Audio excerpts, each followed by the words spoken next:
4 a.m. mochiti 2 hours. Anditi 2 hours makarara uzomuka uchinogeza.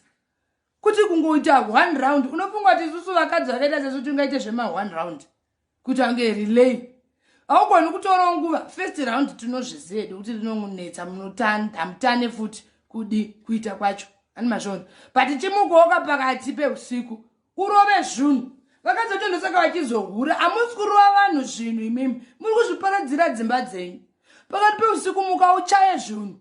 Une uchineta chi? Stress yenyika ndoyo ndopedzera pambedha. Usapenge iwe. Andika mazvona.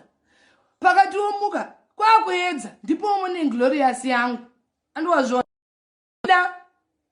Vakadzi vese vane nyere kunzo kunyere vakazara nenyere vakadzi. Ero tinovaona magroups. Munhu ane murume akasanoya zotora kuti ndine nyere pagroup. Amota nengada kuti timuite sei. Ndati ndivitaure nhasi ndikuita couples meeting very soon. Watch out. Yandinenge ndiriko iwe nemukadzi wako makagarisanawo. Tichada kuti tione muchitiudza madambudziko.